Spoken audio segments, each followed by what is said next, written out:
2006 నుంచి మా విద్యావతి నుంచి నేను నా భర్తగా నేను ఎట్లా ఆవరకండి లావరకండి అది మా విలేజ్ సార్ ఇది.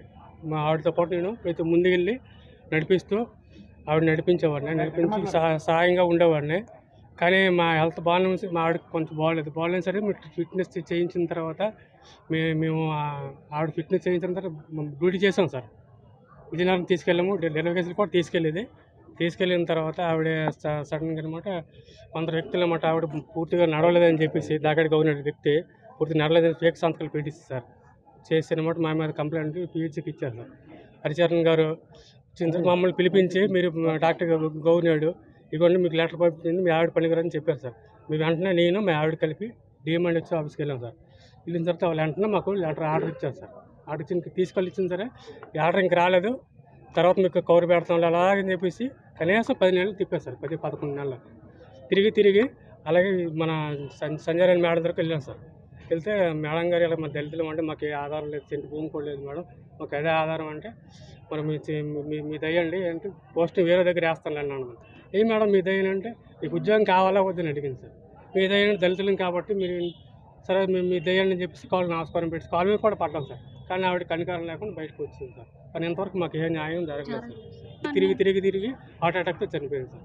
మీరు పొందూరు శ్రీనివాసరావు సార్. ఈ గ్రామ పంచాయతీ పరిధిలో పొందూరు విద్యావతి ఆశా వర్కర్గా విధులు సంపూర్ణ ఆరోగ్యంగా ఉన్నారు sir.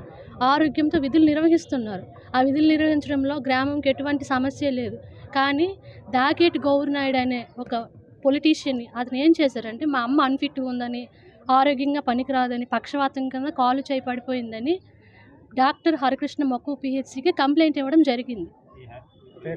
TDP politician sir దాకేటి Gourinaidu గారు కంప్లైంట్ ఇవ్వడం జరిగింది. ఈ డాక్టర్ హరికృష్ణ గారు ఏం చేశారంటే కనీసం మా అమ్మ ఆరోగ్యంగా ఉందా లేదా చూడకుండా గ్రామ సర్పంచ్ ఎంపీటీసీకి కనీసం గ్రామంలో ఎవరికి ఇన్ఫామ్ చేయకుండా ఆవిడ అనారోగ్యంతో ఉంది, అన్ఫిట్ ఉందని డిఎంహెచ్ఓ ఆఫీస్ గారికి వెంటనే ఇన్ఫామ్ చేయడం జరిగింది.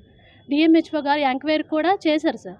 ఆ ఎంక్వైరీలో అమ్మగారు హెల్దీగా ఉన్నారు, ఈవిడ ఫిట్గానే ఉన్నారు, ఫిట్నెస్ సర్టిఫికేట్ కూడా జారీ చేయడం జరిగింది సార్. ఫిట్నెస్ జారీ చేసిన తర్వాత జాయినింగ్ ఆర్డర్ అయితే వెంటనే వచ్చింది, 1 మంత్లో వచ్చేసింది సార్. ఈ వచ్చిన జాయినింగ్ ఆర్డర్ని ఈ డాక్టర్ హరికృష్ణ ఉన్న దాకేటి గౌరినాయుడు వీళ్ళు పొలిటికల్గా ఇతని మాట విని అసలు జాయినింగ్ ఆర్డర్ అమ్మకి ఇవ్వకుండా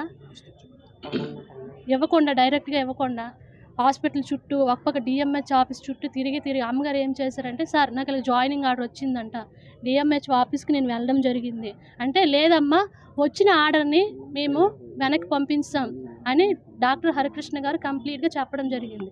అదేంటి సార్ నేను ఆరోగ్యంగా ఉన్నాను కదంటే నా చేతిలో ఏం లేదు, టీడీపీ పొలిటీషియన్ దాకేటి గౌరినాయుడు చేతిలోనే ఉంది, అతను ఏం చెప్తే అది నా చేతిలో ఉందని అతను క్లియర్గా చెప్పడం జరిగింది సార్.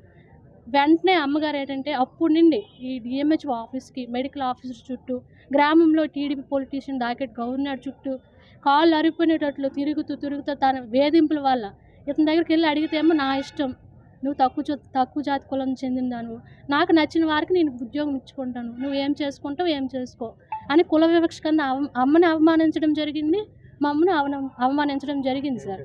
ఈ వీళ్ళు చేసిన వేధింపుల వల్ల ఈ అధికారుల నిర్లక్ష్యం వల్ల అమ్మ దాదాపు 10 నెలలుగా ఈ ఆఫీసుల చుట్టూ తిరుగుతూ ఈ అవమానాలు తట్టుకోలేక వేధింపులు తట్టుకోలేక సడన్గా హార్ట్ అటాక్తో చనిపోయింది సార్. చనిపోయి ఇప్పుడు 3 మంత్స్ అవుతుంది. సరే అమ్మగారికి న్యాయం జరగలేదు, ఇప్పుడు మా కుటుంబంకి న్యాయం జరగలేదు. ఏమి జరగకుండా మమ్మల్ని ఆల్రెడీ మీ మినిస్టర్ గారి దగ్గర కూడా వెళ్ళడం, మా అమ్మగారు నాన్నగారు బ్రతుకున్నప్పుడు వెళ్ళడం జరిగితే మేడం దృష్టికి తీసుకువెళ్తే మేడం కూడా మా కులంకి సంబంధించిన వారు దళితురాలే, మేడం దళితురాలు అయ్యి కూడా మాకు అన్యాయంగా కనీసం మా ఉద్యోగం మాకు ఇప్పించండి అని టీడీపీ సభ్యుడు దాకేటి గౌరినాయుడుతో మాట్లాడడం కూడా జరగలేదు. అంటే అతని మాటకే మేడం గారు మద్దతు ఇచ్చారు, మినిస్టర్ సంధ్యారాణి, గుమ్మడి సంధ్యారాణి మంత్రి. సో దయచేసి మా కుటుంబాన్ని న్యాయం జరగాలి, మా అమ్మకి న్యాయం జరగాలని నేను కోరుకుంటున్నాను. Local to global news at your fingertips, మీ చేతిలో ఒక ఆయుధం. Download Raw TV app. Media legend Ravi Prakash is back.